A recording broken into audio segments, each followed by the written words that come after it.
Hello everyone, आप देख रहे हैं अपना यूट्यूब चैनल लिटिल कॉन्वर्सेशन। मैं हूं आपके साथ मंशा त्रिपाठी। कल सुबह जब देश उठा तो न्यूज में ऑपरेशन सिंदूर के बारे में बताया जा रहा था। ऑपरेशन सिंदूर जो कि रिस्पॉन्स था वो आतंकी हमलों का, जो कि 22 अप्रैल में पहलगाम में हुआ था। ऑपरेशन सिंदूर ट्यूसडे और वेडनेसडे की इंटरवीनिंग नाइट में 1:05 से लेके 1:30 तक 25 मिनट तक पाकिस्तान के जो 9 टेरर कैंप्स हैं उनको ध्वस्त किया गया।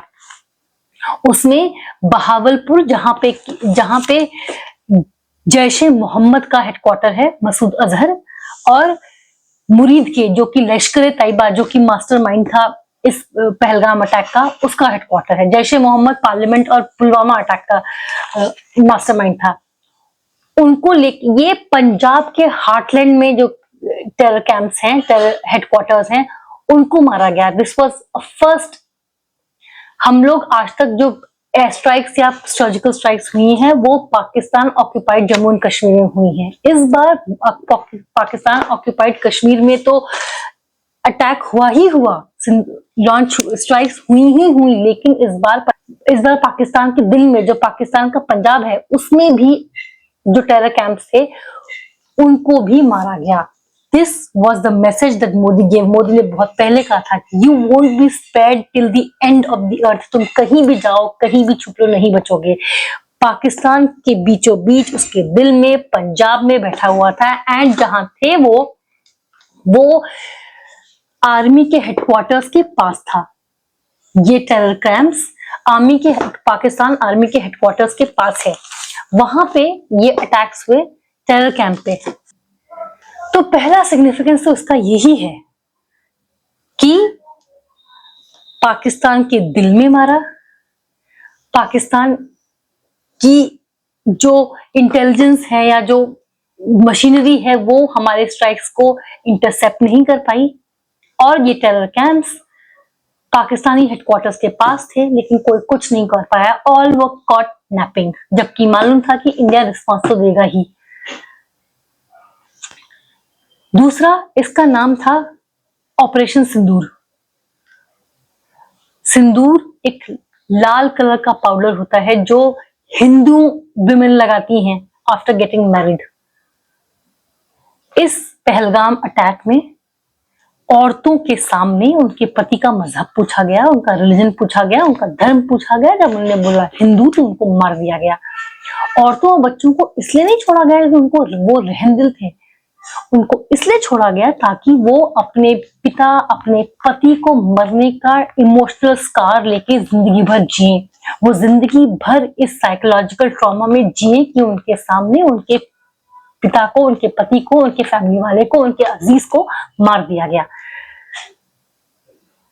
दिस वॉज एन अटैक जिसमें हिंदूज एंड मुस्लिम्स को अलग अलग करके हिंदूज को बोला गया कलमा पढ़ो, पैंट उतार के दिखा रहे हो कि तुम हिंदू हो कि नहीं हो, मुस्लिम हो या नहीं हो। जो हिंदू निकला उसको मार दिया गया। And thus the name holds much of emotional response. It was to avenge the killing of those women who lived. वो औरतों जिन्होंने अपने पतियों को खो दिया, उनके लिए रिवेंज था। ये नाम प्रधानमंत्री मोदी ने खुद सजेस्ट किया था और आर्मी ने उनके सजेशन को मान लिया। तीसरा सिग्निफिकेंस, जब कल 10:30 बजे आर्मी की और मिनिस्ट्री ऑफ एक्सटर्नल अफेयर्स की जॉइंट प्रेस कॉन्फ्रेंस हुई, उसमें Vikram Misri, a Kashmiri, he was born in Srinagar, was flanked by 2 army officers. और किसी और मौके पे विमेन ऑफिसर और मेन ऑफिसर बोलना इररेलेवेंट होता है। They are army officers irrespective of their sexes and gender. लेकिन इस केस में विमेन ऑफिसर्स बोलना जरूरी है, क्योंकि उस हमले में औरतों और मर्दों को सेग्रीगेट किया गया था। औरतों को खड़ा कर दिया गया कि देखो, हम तुम्हारे पति को मार रहे हैं, हम तुम्हारे पिता को मार रहे हैं, जाओ मोदी को बता दो। और इसलिए रिस्पॉन्स औरतों ने दिया। उस अटैक के बारे में औरतों ने बताया। This was a huge bold message. एक ऐसा पाकिस्तान जहां पे औरतों को कोई राइट नहीं है। उनको इस बात का शौक लगा होगा कि हमारी औरतें बढ़ चढ़ के सारी जगह रिप्रेजेंटेड हैं, इंडिया को डिफेंड करती हैं, और जब तुम हमारे यहाँ अटैक करते हो तो तुम्हें मुंहतोड़ जवाब भी देती हैं। एक ऐसे देश को इस बात का सुन के झटका लगा होगा क्योंकि मुंह पे तमाचा मारने औरतें आई हैं हिंदुस्तान की, जहां पे औरतों को कोई फ्रीडम नहीं है, एजुकेशन का भी राइट नहीं है। दूसरी चीज, ये जो वुमेन ऑफिसर्स थी, colonel Sofiya Qureshi and wing commander Vyomika Singh, again किसी और सिनारियो में इनका रिलीजन बताना इररेलेवेंट होता, दे वर इंडियंस, बट इस केस में बताना जरूरी है क्योंकि उस दिन सेग्रीगेट मुस्लिम्स एंड हिंदूज भी हुए थे। That was clearly an attempt to create communal discord. लेकिन इस मैसेज से कि एक हिंदू आई है, एक मुस्लिम आई है, ये बताने, ये हमने ये बताया that we are united, we are Indians, we are one. चाहे वो हिंदू हो चाहे वो मुस्लिम हो, हम दोनों खड़े हैं अपने देश के साथ, अपने देश को डिफेंड करने के लिए। When they are in uniform they are one. वो हम एक हैं, ये हमारी यूनिटी का परिचय था। ये रिस्पॉन्स था जो उन्होंने हम लोगों के बीच में डिवाइड करने का जो अटेम्प्ट किया था, ये उसका रिस्पॉन्स था दैट वी आर वन। उनका कोई भी पैतरा सक्सेसफुल नहीं हुआ। हिंदुस्तान अपनी डाइवर्सिटी में यूनिफाइड है और हमेशा रहेगा। जो प्रेस कॉन्फ्रेंस हुई उसमें ये भी एम्फेसाइज किया गया that it was measured, calibrated, preemptive, non escalatory and deterrence defence retaliatory strikes. ये मैसेज था कि हम आपकी तरह कठोर दिल नहीं है, हम सिविलियंस को नहीं मारते, हम निर्दोषों को नहीं मारते। जो वीडियो रिलीज की गई है उसमें अगर आप देखेंगे तो जो टारगेट्स हैं उनको एकदम प्रिसाइजली स्ट्राइक किया गया है। These were precision strikes. आसपास के पेड़ों को भी नुकसान नहीं हुआ है। सिर्फ टेरर कैंप्स मारे गए हैं, एक सिविलियन नहीं मारा गया है। Much in contrast to what Pakistan does. पहले टेरर स्ट्राइक्स में 26 इनोसेंट्स को मार दिया, सिविलियंस को मार दिया। वो लोग वॉर करने नहीं गए थे, वो लोग घूमने गए थे। They were killed for being Hindus, for being Indians. क्यों? क्योंकि वो घूमने चले गए थे श्रीनगर में, कश्मीर में। इसके अलावा उनकी कोई गलती नहीं थी। और अब वो पूंछ में सिविलियंस को ही मार रहे हैं। The Pakistani army does not have in them, ये शौर्य नहीं है उनके पास, ये जिगरा नहीं है उनके पास कि कन्वेंशनल वॉर करें। इसलिए कभी टेरर अटैक करते हैं, कभी एलओसी पे सीजफायर वायलेशन करते हैं और सिविलियंस को मारते हैं, निर्दोषों को मारते हैं, निहत्तों को मारते हैं। दे डोंट हैव, वो जिगरा नहीं है उन लोगों के पास कि वो आके सामने सामने कन्वेंशनल वॉर कर पाए। वॉर मॉन्गरिंग इंडिया नहीं कर रहा है। There is no escalation. India ने बार बार वो these are non-escalatory retaliatory strikes. कोई वॉर के लिए नहीं मांग रहा था, आपने आके 26 मासूमों को मार दिया। हम जो रिटेलिएटरी स्ट्राइक्स भी हुए हैं वो 7 मई को हुए हैं। उससे पहले लगातार एलओसी पे सीजफायर वायलेशंस हो रहे थे। अभी भी आपने रिटेलिएशन में पूंछ में मासूमों को ही मारा है, वो सिविलियन थे। इंडिया ने किसी सिविलियन को हार्म नहीं किया है।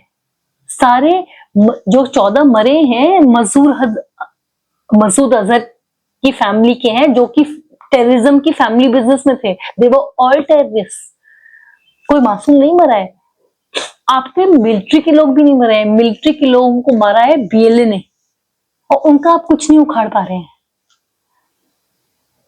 यहां पे आके सिविलियंस पे जोर दिखा रहे हैं।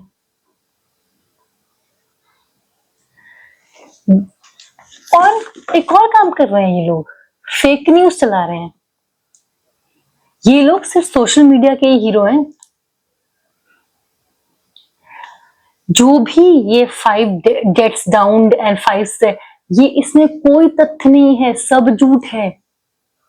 ये Pakistani media and Chinese media सब झूठ बोल रहे हैं, इसमें एक भी सच्चाई नहीं है। ग्लोबल मीडिया को तो जो चाइना में इंडियन एम्बेसी है उसको तो ग्लोबल टाइम्स चाइना का एक वो है अखबार, उसने फेक न्यूज छापी।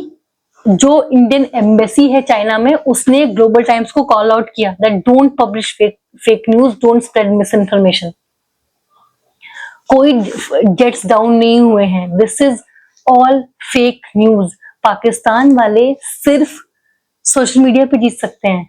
अगर ये लोग एक्चुअली किसी का कुछ कर सकते हैं तो बीएलए वाले जो इनकी मिलिट्री को मार रहे हैं ना, टॉप कमांडर्स मारे गए मिलिट्री के बीएलए वालों ने, और सेकंड स्ट्राइक किए, ये सेकंड दूसरी बारी, और उनका कुछ नहीं, उनका ठेंगा हो रहा है। यहाँ पे सिविलियंस को मार, जैसे होता नहीं, बच्चे, एक बच्चा है उसके मन का नहीं हुआ तो उसने अपने टॉयज फेंकने शुरू कर दिए, उसमें आग को लग गई। वो बेचारे जो पूंछ में थे उनकी क्या गलती थी, वो तो सिविलियंस हैं। हिम्मत है तो जाओ आर्मी वालों को बताओ, वहां पे जाओ, उनसे करो, उनसे नहीं करेंगे। वो इंडियन आर्मी के सामने खड़े होने की औकात नहीं है, वो सिविलियंस को ही मारेंगे, चाहे वो टेरर अटैक में हो, चाहे एलओसी के वायलेशन में हो। और पहली बार तो जब लोकल ट्रेन पे आपने ब्लास्ट कराया था, क्या किया था इंडिया ने? जब सरोजिनी नगर में आपने ब्लास्ट कराया था, क्या किया था इंडिया ने? जब अक्षरधाम में ब्लास्ट कराया था, क्या किया था इंडिया ने? Pulwama attack, Uri attack, Pahalgam attack, India, और वॉर मॉन्गरिंग इंडिया को कही जा रही है कि इंडिया ने की। इंडिया से शांति प्रिय कोई देश नहीं मिलेगा। We have a future at stake, we don't want war. तुम लोग, मतलब पाकिस्तान तो भिखमंगा है, उसके पास है ही क्या? वी डोंट वांट वॉर, लेकिन we can't just stand by and let our innocents get killed. आपको मालूम था, पाकिस्तान वालों को मालूम था कि इंडिया रिस्पॉन्स देगा, मॉकड्रिल वगैरह तक की बात हो रही थी, एंड उसके बावजूद the Pakistani army was cot napping, intercept नहीं कर पाया इंडियन मिसाइल्स को। तो अब ये लोग क्या कर रहे हैं, ये लोग फेक न्यूज चला रहे हैं कि ये जो कुछ आप इंडियन मीडिया में देख रहे हैं उसके अलावा किसी पे भरोसा मत करिए। Not even Chinese media is का जो चाइना की न्यूज की जो क्वालिटी है ना, वो चाइनीज ही है, और चाइनीज क्वालिटी कैसी होती है आपको मालूम है, तो उनकी न्यूज भी चाइनीज क्वालिटी की है, उस पर ज्यादा भरोसा करने की जरूरत नहीं है। पाकिस्तान वाले फील्ड में तो जीत नहीं पा रहे, तो वो लोग सोशल मीडिया पे और न्यूज में झूठ बोल बोल के जीत रहे हैं। Everything they are saying is a lie. अगर एक्चुअली हमारे 5 जेट्स डाउन हुए होते ना, तो हमारे यहाँ बैठे हैं गद्दार गाने के लिए कि देखो ऐसा हो गया। हिंदू ने एक आर्टिकल निकाल भी दिया था और बाद में उसको हटाया कि नहीं ऐसा कुछ हुआ नहीं है, सॉरी। पहले हिंदू, और एक है, क्या है, वंशिता रॉय, आई डोंट, अभी याद नहीं आ रहा मुझे, उन्होंने बोला कि सिंदूर नाम नहीं होना चाहिए था, इट्स रीक्स ऑफ पेट्रियार्की। ये तो हमारे यहाँ ही हमारे गद्दार बैठे हैं। अगर ऐसा सच में कुछ हुआ होता ना, तो ये लोग खुश, रवीश कुमार जैसे लोग खुश हो के बता रहे होते कि देखो देखो जेट्स डाउन हो गए, इतना भारी तमाशा हो गया। वुड यू, पाकिस्तान वाले कह रहे हैं इंडियन आर्मी ने व्हाइट फ्लैग फैलाया एलओसी पे, लहराया एलओसी पे to ask for peace, surrender किया। Would you believe this? अगर मैं अभी बोल दूं कि मैंने छक्का लगाया और सचिन तेंदुलकर का रिकॉर्ड तोड़ दिया, आप मान लोगे?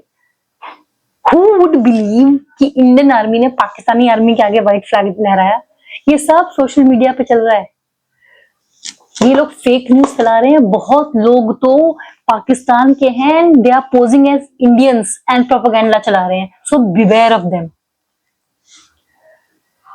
इंडियन मीडिया वाले ऐसे बहुत बैठे हैं जो इस बात पर खुश होंगे अगर इंडियन आर्मी की बेइज्जती होगी। तो अगर ऐसा सच में होता तो अब तक रवीश कुमार एंड ये अजीत अंजुम लेके गाना गा रहे होते, खुश हो रहे होते, देखो देखो ये हो गया। नहीं हुआ मतलब नहीं हुआ। You can trust Indian media. आखिर इंडियन मीडिया ने कहीं आपने सुना है कि 1962 के वॉर में चाइना के साथ इंडिया जीती है? नहीं। जहां भी बात होती है बता दिया जाता है कि इंडिया 1962 का वॉर हार गई थी। So Indian media is reliable. Pakistan media is not. वो लोग बोलते हैं कि वो 1971 का वॉर जीते हैं, 1965 का वॉर जीते हैं, कारगिल वॉर जीते हैं, वो सब जीतते हैं। हम जहां हारते हैं, जब हारे थे 1962 में, तब बताया था, जब अभिनंदन वर्धमान कैप्चर कर लिए गए थे, ये बात भी बताई गई थी। We are not like Pakistan की कारगिल में जो जवान यहाँ पे शहीद हो गए, उनको ओन करने के लिए भी मना कर दिया पाकिस्तान ने। सो अगर तथ्यों में सच्चाई होती कि जेट क्रैश हो गए हैं, तो इंडियन मीडिया में आपको मालूम पड़ जाता। So don't believe fake news. ये operation Sindoor is still non escalatory. हालांकि ये कहना कि इस ऑपरेशन सिंदूर के बाद पाकिस्तान सुलझ जाएगा, it will be to optimistic. Pakistan is like a cockroach. ये इनकी बड़ी लंबी लाइफ है। इनके जो टेररिस्ट हैं, ये दे multiply and they don't get go away easily. ये सही है। ये सोचना बहुत ही ज्यादा यूटोपियन होगा कि इसके बाद अब टेररिस्ट स्ट्राइक नहीं होंगी एंड पाकिस्तान सुलझ जाएगा। लेकिन फिर ये कहना कि फिर ये ऑपरेशन का मतलब ही क्या है, इन स्ट्राइक्स का मतलब भी क्या है, ये भी बहुत जुवेनाइल एंड सिंपलिस्टिक होगा। अब देखिए, हमारे कंट्रीज में, किसी भी कंट्री में लॉ होता है कि आप मर्डर करेंगे तो ऐसा होगा, अगर आप चोरी करेंगे तो ऐसा होगा। क्या वो लॉज बना लेने से ये गारंटी हो जाती है कि मर्डर नहीं होंगे या चोरी नहीं होगी? क्या एक मर्डरर को सजा देने से क्या ये गारंटी मिल जाती है कि अगली बार कोई मर्डर नहीं होगा? No, it is a deterrence, yes, लेकिन गारंटी नहीं होती कि दोबारा कोई मर्डर नहीं होगा। अगर आप किसी को चोरी की सजा दे देंगे तो डेटरेंस होगा, लेकिन ये गारंटी नहीं होती कि अगली बार कोई चोरी नहीं होगी। लेकिन फिर भी डेटरेंस के लिए laws are in place. Similarly, for deterrence we need to respond, we need to retaliate, measured. कोई फुल स्केल वॉर नहीं चाहता है। Nobody, least of all India, we have a future to worry about. So we don't want war. We are peace loving country. लेकिन कहीं ना कहीं we have to tell them that हम हमेशा बर्दाश्त नहीं करने वाले कि आप हमारे पीठ पे छुरा भोंकते रहेंगे, हम बर्दाश्त करते रहेंगे। Deterrence has to be in place, and this is where strikes like Operation Sindoor come in place. कि इंडिया बर्दाश्त नहीं करेगा। You better keep your self in control. अपनी औकात में रहिए। खाने को है नहीं, इंडियन आर्मी से, इंडिया से पंगा मत लीजिए। ये वो मैसेज है। इन कंक्लूजन में मैं रामधारी सिंह दिनकर, इनकी एक कविता है, उसका एक छोटा सा पार्ट पढ़ के कंक्लूड करना चाहूंगी। हित वचन नहीं तूने माना, मैत्री का मूल्य न पहचाना, तो ले मैं भी अब जाता हूं, अंतिम संकल्प सुनाता हूं, याचना नहीं अब रण होगा, जीवन जय की मरण होगा। आज के लिए इतना ही। मुझे दीजिए इजाजत। ऐसे टॉपिक्स पर चर्चा के लिए बने रहिए मेरे चैनल लिटिल कॉन्वर्सेशन के साथ। इस वीडियो को लाइक करें, शेयर करें, इस वीडियो पर अपनी राय जरूर दें। मेरे चैनल को प्लीज सब्सक्राइब करें। सी यू नेक्स्ट टाइम।